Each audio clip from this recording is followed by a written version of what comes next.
The 14th Year of Chenghua. Chapter 87. Sui Zhou's Secret Lover.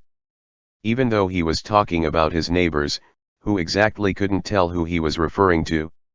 His Majesty currently had 5 sons. Ever since the crowned prince, Zhu Yushan, had been established, Consort Wan had simply gone for broke, no longer preventing the harem women from giving birth. Due to that, following the crowned prince, 4 other princes had quickly sprouted up like bamboo shoots after a rain. The crowned prince was not even 12 this year.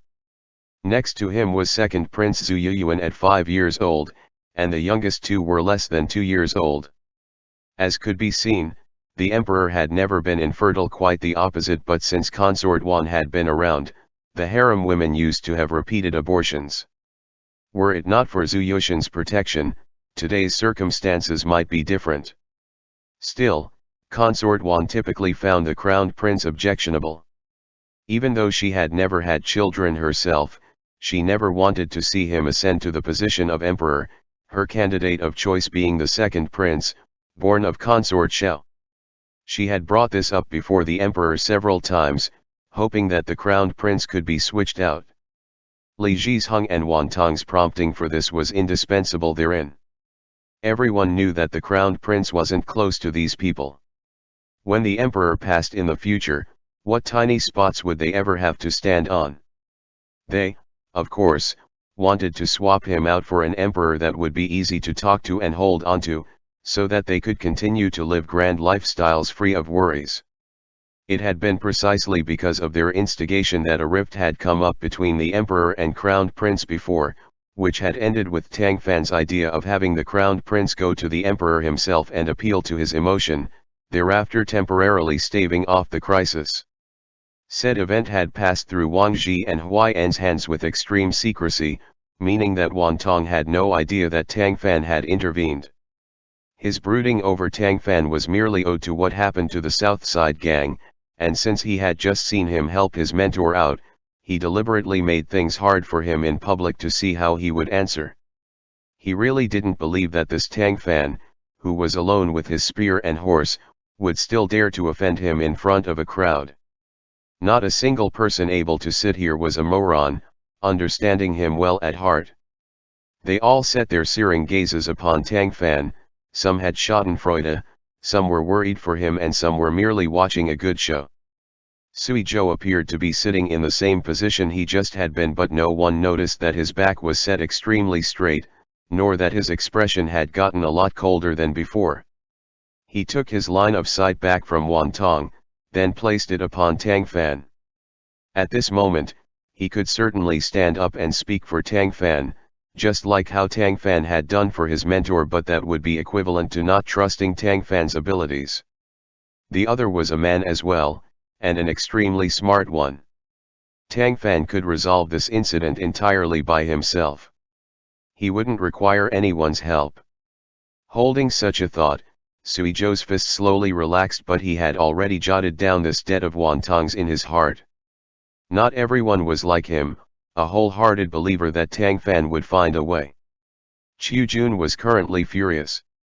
Furious at Wan Tong's group for being brazen enough to openly ask such a question that caused one's imagination to run, and furious that they were making things hard for his disciple. He was well aware that if Tang Fan hadn't spoken up for him just then, no such thing would be happening now. Thinking as much, Master Qiu raised his grayed brows, wanting to stand up and speak for his disciple, but his sleeve was firmly tugged by someone. Upon turning his head, he saw that it was Chang Ziwen that was pressing him down. Here runking out first, the other whispered, he might not be helpless. His implication being that if he jumped out to help Tang Fan like this, he would instead do the opposite of being of help.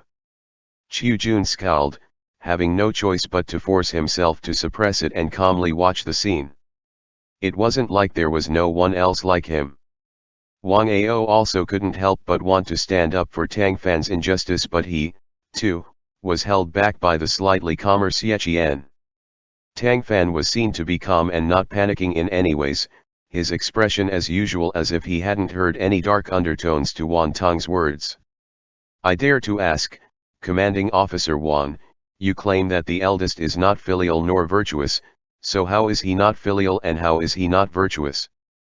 The youngest is sharp, so how sharp is he?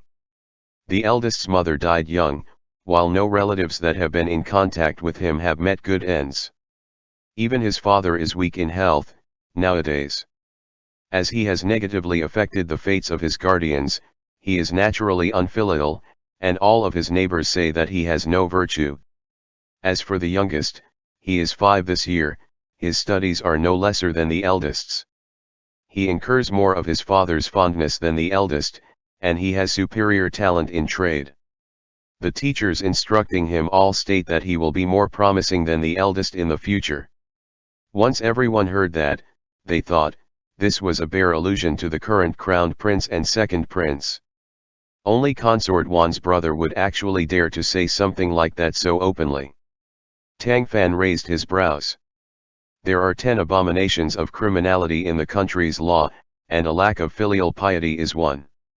If the eldest son is truly unfilial, then he shouldn't inherit the family assets. And yet, before Wan Tong could show a gleeful grin, he heard the other continue, throwing curses and insults towards grandparents, parents, and other such elders, not giving them proper care in old age, or being in a mourning period yet still marrying and having fun while not mourning at all, or claiming that one's parents are dead when they are not. Those are all unfilial actions. Negatively affecting the fates of one's parents, however, is actually just a myth spread throughout ignorant commoners, which has never been seen as punishable by law.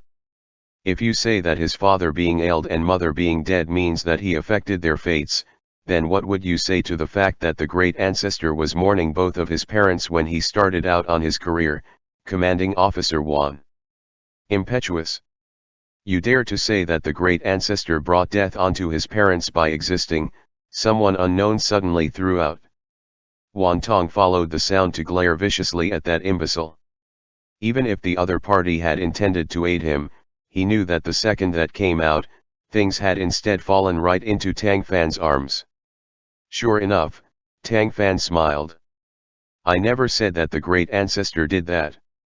He was brilliant in military tactics, his genius having been gifted from the heavens, and the experiences of his childhood had been nothing more than polishing a divine general before he descended to his post. How could he be described with the words of unlearned folks? Since this is so, commanding officer Wan, your neighbor's eldest son, while incomparable to the great ancestor, certainly cannot be inferred to be unfilial on the basis of his parents' ill fates. As for the youngest, as he is still young at 5 years of age, saying that he is capable of inheriting the family capital now is much too early. Have you not heard the story of the pitiful Zhonyang, once told by Wang Engshi of the Song Dynasty? Good things when young might not be so beautiful when older. That is a saying from ancient times. Wan Tong's expression was not simply ugly, it could practically be described as hideous. Presumably, he had grown cocky ever since his older sister had become the noble consort. The Empress's entire birth family was under his control and even the cabinet members had to treat him with extra courtesy. When had he ever encountered a situation like today where he was getting shamed in front of everyone? He recalled what Peng Hua had just said into his ear, thinking to himself, that bastard must have long known about Tang Fan's exceptional talent in speech. That was why he shrank his neck back into his shell and deliberately made me come forward. Great. He's cost me a lot of face. Speaking of that, Tang Fan veered the topic away with a slight smile, not giving Wan Tong the opportunity to think of a response. How the family property should be divided up is not for outsiders to have the final say on, nor is it even for the son's father to have the final say on. The great Ming's law has long had rules in regards to the division of assets. If a decision can't be made, then the authorities can be asked for a ruling. We as outsiders generally don't need to worry about things we don't need to. Wan Tong had obviously been hinting at the crowned prince position, yet Tang Fan had chosen to interpret it literally, speaking like Wan Tong's neighbors actually were thinking of splitting up their property. It left Wan Tong speechless, only able to stare wide-eyed. Thankfully, the others weren't going to just sit and watch him fall on hard times. Censor Tang, this is no more than a post-meal pastime, Li Zhizheng said. Why be so serious? Tang Fan laughed. It did get serious, without me realizing it. Do excuse me. Wan Tong laughed as well, taking the way out. Censor Tang has truly given me sudden enlightenment. I'll go tell my neighbor later on, lest he end up making a fool out of himself for knowing nothing about the great Ming law. All right, everyone keep drinking. Come. For our great Ming song to play forever through the ages, for the emperor's health a toast. A toast. A toast. As soon as he said that, everyone naturally picked up their cups and stood up in succession, the slightly frigid atmosphere livening up again at once.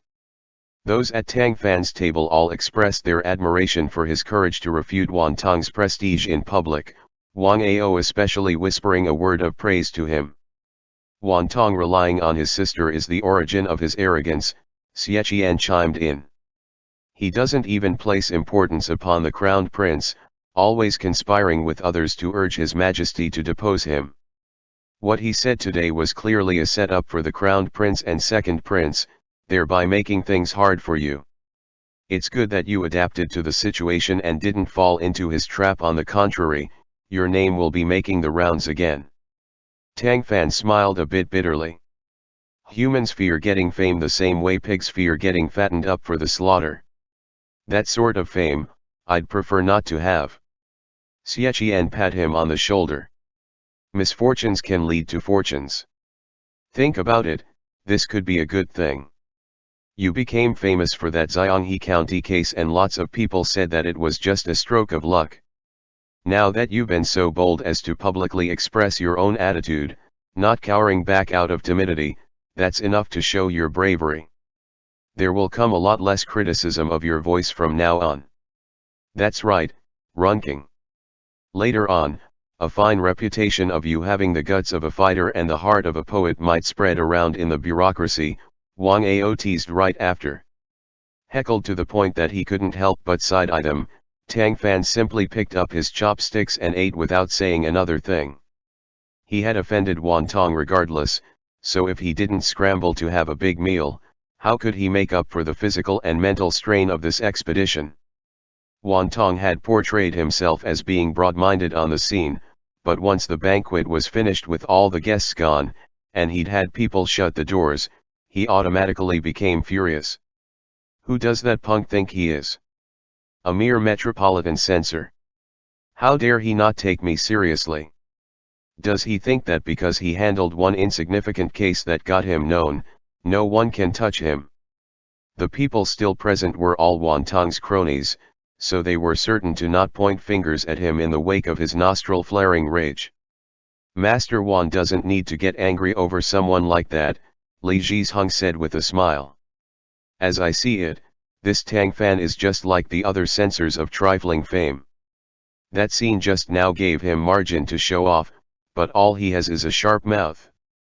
I'll get someone to find dirt on him later and drive him out of the capital, so as to vent your anger for you. Tang Fan is not a typical minor official, Shang Ming spoke up.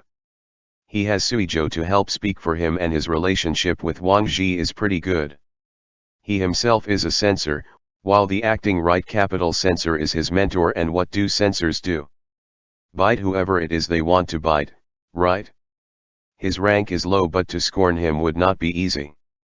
It's hard to tell when exactly a bite back would happen, and even though it wouldn't be fatal, it would certainly smart. That slew of words was basically adding oil to the fire, causing Wan Tong to get even angrier. The instant he thought about how his originally happy birthday banquet had been trashed by the mentor-disciple pair of Qiu Jun and Tang Fan, he felt unbelievably fed up. He didn't even need to think clearly, he had to make things hard for them, first. Chenghua twirled his beard. What Chief Eunuch Shang said is correct. With how minor Tang Fan is, even if his teeth are a little sharp, it's not enough to menace. If something could be found out about him that would take down the Western Depot by the by, that would be a great merit. Even though Shang Ming dreamed of taking down his arch-nemesis, he shook his head at that. Unfortunately, His Majesty still holds some fatherly affections for Wang Ji. Despite us speaking poorly of him several times in front of His Majesty, he's still doing fine to this day. There are so many people attending by His Majesty's side, while Wang Ji hasn't been in his presence for nearly 2 years now. Why does he still not overlook him? Li Zhizheng asked, puzzled. Upon hearing those words, Wan Tong and Peng Hua both gave him a wordless look, cursing him on the inside for being stupid. Li Zhizheng used the luck of Daoist practices to get ahead, thought of as a flattering opportunist not only by major officials like Xu Jun, but even believed to be so by Wan Tong's group. In reality, they looked down upon Li Zhizheng and Ji Xiao's sorts that feigned being the supernatural, but since the emperor had placed his trust in those two, Wan Tong and them felt this could be of use. Such was the difference between a villain and a noble. Even if they knew the position Li Zhizheng had in the emperor's heart, people like Xu Jun and Huayan would disdain to strengthen the crowned prince's status abusing someone like him. Wan Tong's lot was different. As long as their aim could be reached, the methods used were not at all important. Shang Ming was a eunuch and did not have any bias against Li Zhizheng, explaining things to him with a smile. You haven't spent much time in the capital, Master Li, so you not understanding is normal. Wang Ji was in the palace since his childhood, having served His Majesty and the consort for a longer time than I have. The two of them could be said to have watched him grow up. This is why His Majesty has some more favor towards him. Wan Tong huffed at that. And what good has that done? He's a freeloading bastard. My sister gave him a mountain of favor, yet he helped outsiders do me in. The sooner he's eliminated, the better, lest something happens the longer this goes on. The instant he ever gave a thought to the South Side gang's destruction, his heart would itch with hate. Shang Ming had always been bitter about how Wang Ji was more favored than him, and snatched the chance to blacken his foe. Even so, he's brought upon his own downfall, asking to go be stationed at the border for no good reason. Leaving is easy, returning is difficult. I can tell that His Majesty has already gradually come to not be fond of him. As long as the head of the cabinet is willing to present a memorial requesting that the Western Depot be suspended, the monkeys will scatter along with the fall of the tree. The time of his death would merely be a matter of when. Wan Tong shook his head. Don't count on that old fox. There's nothing good about him, other than that he can run faster than anybody. Right after the banquet concluded, I wanted to have him stay behind to discuss important things with us, but he just used the excuse of something happening at home to slip away ahead of time. If you can be sure of His Majesty's intentions, he'll certainly be happy to embellish brocade with flowers, but if His Majesty still has trust in Wang Ji, he certainly won't wade into turbid waters. Eunuch Shang, I heard that Wang Ji and Huayan have been making eye contact as of late. Is that true? Peng Hua asked. I haven't seen so myself, but I heard from the children in the palace that they indeed saw them bump into each other several times. The two always spoke in brief durations, but the others were far away and couldn't tell what they were discussing. Did I not hear before that those two were at odds? When did they get onto the same boat? Peng Hua wondered. Wan Tong's face was overcast. When they got onto the same boat isn't important. That old guy, Huayan, is devoted to the crowned prince. If Wang Ji converts to their side, the prince will be like a tiger that's sprouted wings. How is the situation in Datong? We need to think of a solution. Once he returns with established military merits and the Western Depot still in hand, I'm afraid he'll be even harder to contend with. Saying so, he looked at everyone seated. Do any of you gents have an idea? Peng Hua pondered. I heard that the war in Datong hasn't been going too smoothly these days. He likely won't be able to come back for a time. It would be best to find a few censors to send memorials up detailing the Western Depot's crimes and get it closed, thus breaking off his arm. Out of everyone here, there was one person aside from Wan Tong that hated Wang Ji the most, and wished him dead. Shang Ming was seen to grin sinisterly. I have an even better solution that will kill 3 eagles with 1 arrow, getting rid of all those Master Wan finds displeasing. Meanwhile, Tang Fan had no idea that someone was currently brewing up a conspiracy that would very likely drag him in. For the few consecutive days he went to work at the inspectorate after that birthday banquet.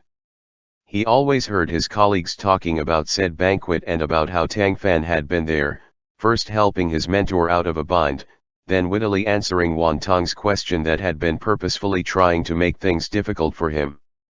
Just as Xie Qian had said, his name made another round, where even the gazes his colleagues used towards him were different. Despite no one saying anything, the majority of people disapproved of Wan Tong's sword. Tang Fan had done what they all wanted to do yet were too afraid to do so, inevitably making them admire him a little more. In addition to that, Tang Fan's mentor was sitting atop the inspectorate, so his treatment here was practically the difference between the sky and the mud from when he had been in the Ministry of Justice. This unexpected occurrence caused him to not really know how to react. Setting aside these messes from the court, his life was not only a lot more pleasant than it had been before, but relaxed and leisurely. After Tang Yu and her son settled in, the issue of He Cheng's studies were put up on the schedule. Tang Fan himself had gotten a golden spot of honors, which would be more than sufficient for teaching his nephew, but the problem with that was that he didn't have time due to his work. He had to hire a teacher from elsewhere.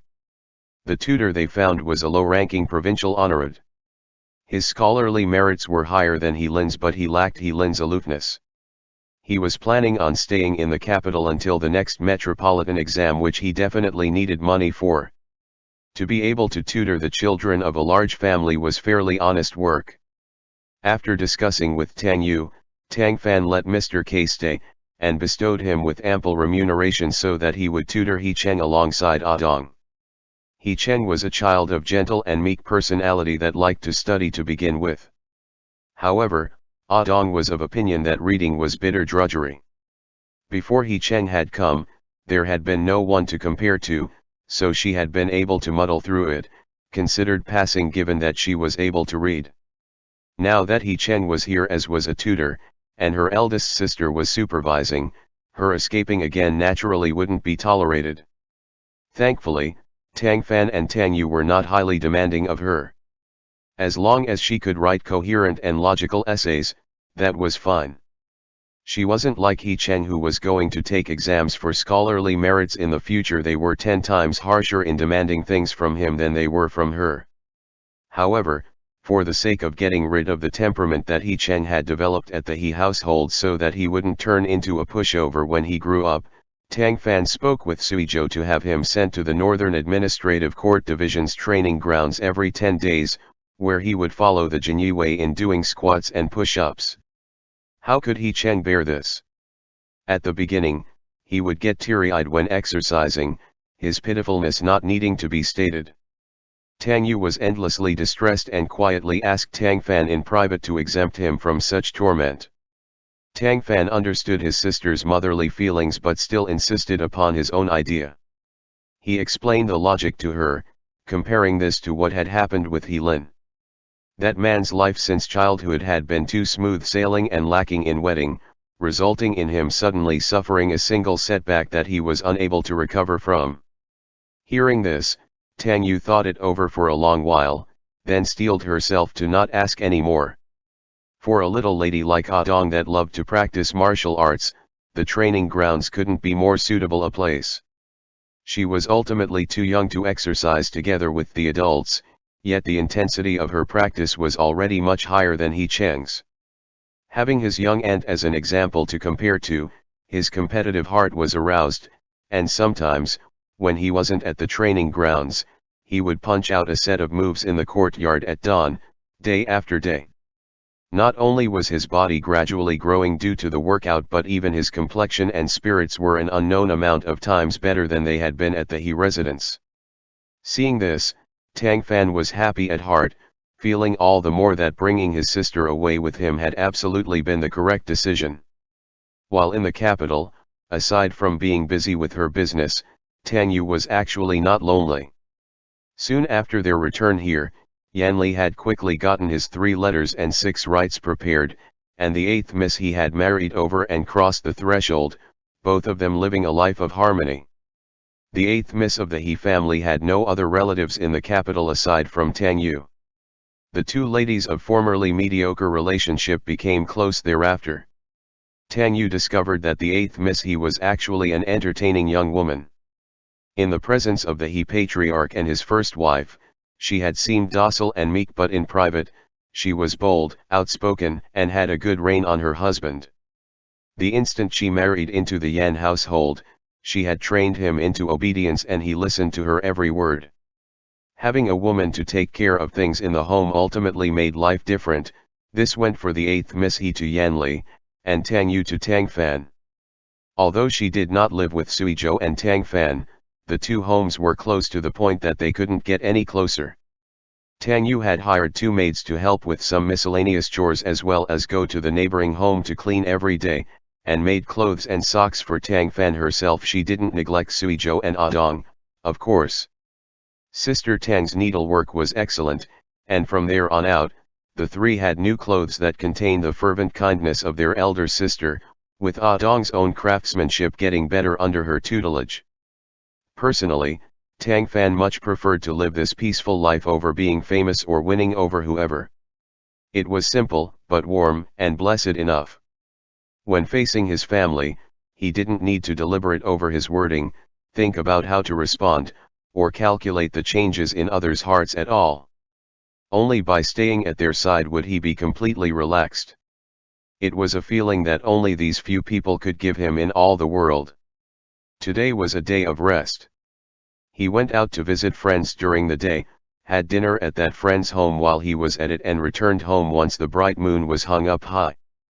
As he had overstuffed himself, he wasn't going to be tired just yet. Seeing the brilliant moonlight, he put his hands behind his back and strolled around the courtyard to aid digestion.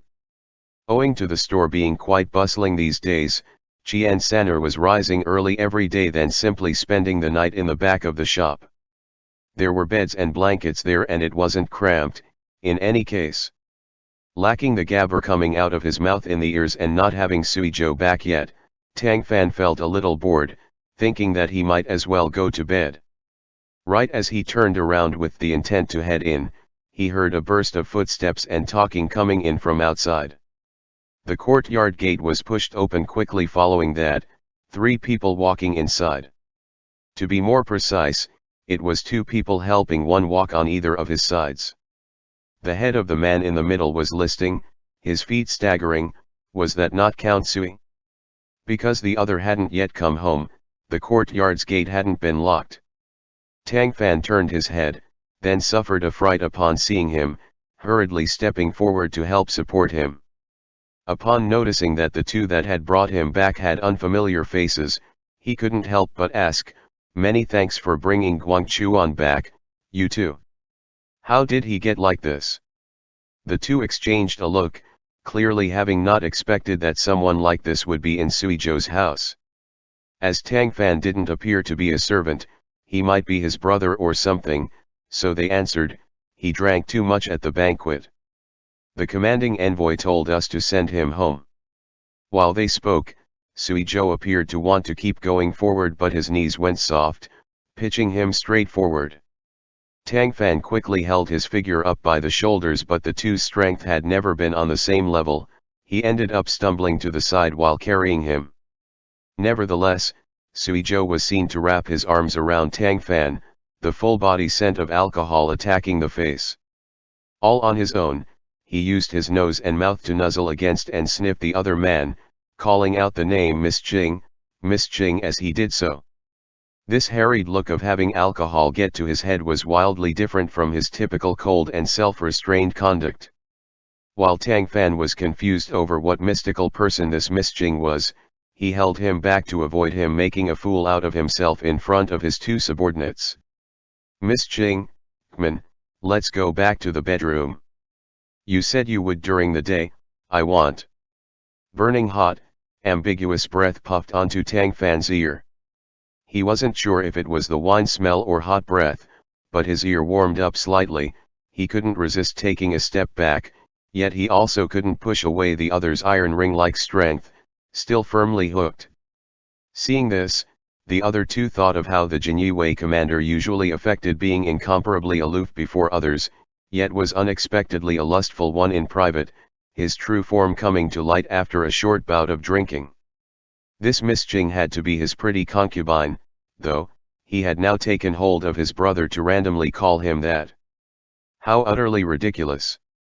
The two exchanged vague glances of unspoken meaning, then said to Tang Fan, "The hour is late.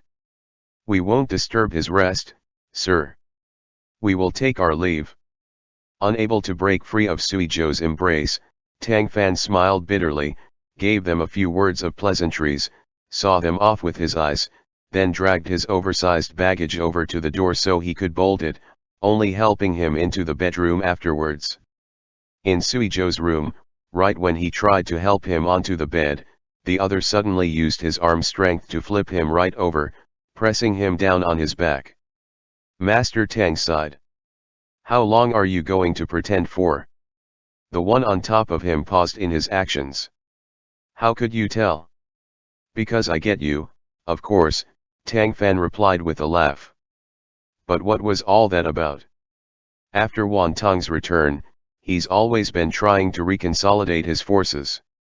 The commander of the Southern Administrative Court Division has already been swapped out for one of his people, but on the Northern Administrative Court Division's side, his former influence was beaten to pieces by Sir Yuan. He can't touch me for right now, so he has to lower himself in the hopes that he can find a gentler tactic to slowly get a feel for things with. Today, he threw a banquet for the people of the Northern and Southern offices, hoping to get my feelings towards deposing the Crown Prince out of me. I didn't want to deal with him, so I pretended to be drunk and went home early." Tang Fan knew of this. Sui Zhou inherently wasn't affiliated with the group of court officials, relied on no one and maintained neutrality, which was why Chenghua had a lot of trust in him. Wan Tong had noticed as much, too. If Sui Zhou could support him enough, then Wan Tong would not only be able to take back his influence that he had lost in the Jinyi but win over a strong backer. "He must have promised to get you a lot of benefits?" Tang Fan asked with a grin. "I don't care at all about those alleged benefits," Sui Zhou answered nonchalantly. The other coughed fakely, then pushed him. "All right, Count Sui, everyone's gone. There's no need to pretend, go on and find your Miss Jing." Sui Zhou chuckled lightly. "Who would you say Miss Jing is?" Even though he had just been faking intoxication, he genuinely had drunk a lot tonight, his present smile having a tipsy hint to it. "How should I know? Runking is a name, just take the last character. Is that not Cheng?" Honestly speaking, that conclusion could be drawn with only a tiny bit of thought put into it, and yet, for some reason, Tang Fan's mind had never gone there. With how brilliant he was, that was quite odd. Master Tang's mind couldn't help but wander for a second. Once he felt the weight on him increase slightly, he snapped out of it, only to see that the distance between the two of them was getting closer, and they were nearly nose to nose, even their breaths were intermingling. Beneath the other man's silent and intent gaze, Master Tang couldn't help but blushed. "You." He only got one word out before Sui Zhou's head slowly drooped, then nuzzled right into the crook of his neck as he fell asleep. End chapter.